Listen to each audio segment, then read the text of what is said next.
नमस्कार मित्रांनो, स्वागत आहे तुमचं आजच्या या व्हिडिओमध्ये। आज आपण या व्हिडिओमध्ये सीएससी च्या माध्यमातून तुम्ही बजाजचे ईएमआय कशा प्रकारे तुम्ही पेमेंट करू शकता याची आपण संपूर्ण माहिती घेणार आहोत।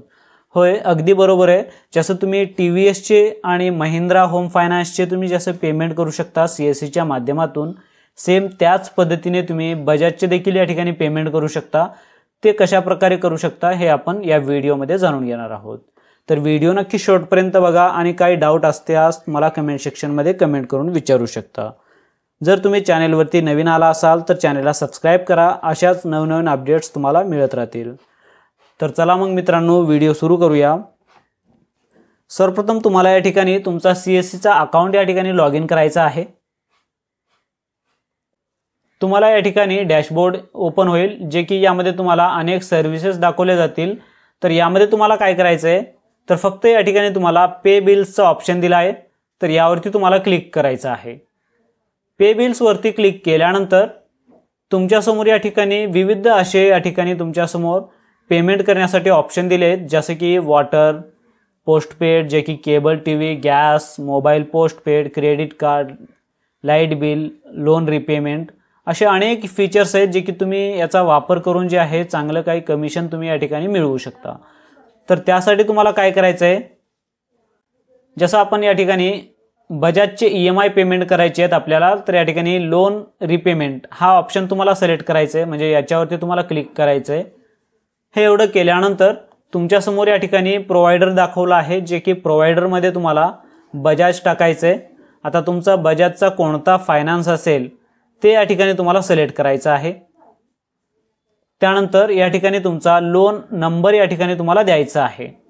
जसे की तुम्ही लोन नंबर देशाल, लोन नंबर दिल्यानंतर पेमेंट टाइप मध्ये तुम्ही कोणतं पेमेंट करत आहात, पार्ट पेमेंट आहे का, ॲडव्हान्स पेमेंट आहे का, टोटल ओव्हरड्यू पेमेंट करत आहात तुम्ही, किंवा तुम्ही पूर्ण काही म्हणजे संपूर्ण तुमच्या लोन अमाउंटचं पूर्ण लोन तुम्ही पेमेंट करणार आहात, तर या ठिकाणी फॉर क्लोजर हे ऑप्शन सिलेक्ट करायचं आहे।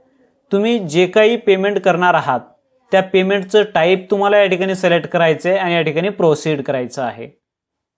या ठिकाणी प्रोसीड केल्यानंतर बघा त्या लोन नंबरवरती त्यांचं या ठिकाणी कंझ्युमरचं नाव काय आहे, मॅक्झिमम अमाउंट तुम्ही किती पेमेंट करू शकता आणि तसेच मिनिमम अमाउंट तुम्ही किती पेमेंट करू शकता, तुम्हाला यापैकी किती अमाउंट तुम्हाला पेमेंट करायचं आहे ते या ठिकाणी तुम्हाला अमाउंट टाकायचं आहे। असं ते अमाउंट टाकल्यानंतर या ठिकाणी तुम्ही अमाउंट येऊन जाईल, जे की जेवढं काही अमाउंट तुम्ही या ठिकाणी टाकशाल ते अमाउंट या ठिकाणी येईल। कन्व्हेन्शन फीज ॲड करायचे असल्यास तर तुम्ही ॲड करू शकता, नसेल तर सोडून द्या। त्यानंतर पे नाव वरती तुम्हाला क्लिक करून इथून तुम्हाला पेमेंट करायचं आहे। पेमेंट केल्यानंतर तुमचं या ठिकाणी पेमेंट सक्सेसफुली कंप्लीट होईल। पेमेंट संपूर्ण या ठिकाणी गेल्यानंतर तुमचं जे आहे तुमच्या समोर या ठिकाणी एक रिसिप्ट जनरेट होईल, जे की रिसिप्ट जनरेट झाल्यानंतर तुम्ही त्याचा प्रिंटआउट काढून तुम्ही कस्टमरला, म्हणजे जो कोणी बिल पेमेंट केला आहे, ज्यांचं बिल पेमेंट केलात तुम्ही, ते तुम्ही त्यांना रिसिप्ट म्हणून तुम्ही देऊ शकता। अशा पद्धतीने तुम्ही कोणतीही लोन अमाउंट असो, म्हणजे कोणतंही लोन असो, त्याचा रिपेमेंट जे आहे तुम्ही लोन रिपेमेंट या ऑप्शनचा यूज करून तुम्ही सीएससी च्या माध्यमातून तुम्ही कोणतेही लोन जे आहे तुम्ही इथून भरू शकता, जे की अनेक असे फायनान्स आहेत जे की तुम्ही यातून भरू शकता।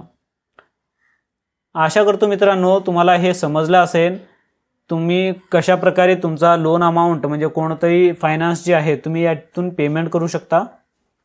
यामध्ये काही डाऊट असल्यास मला कमेंट सेक्शन मध्ये कमेंट करून विचारू शकता।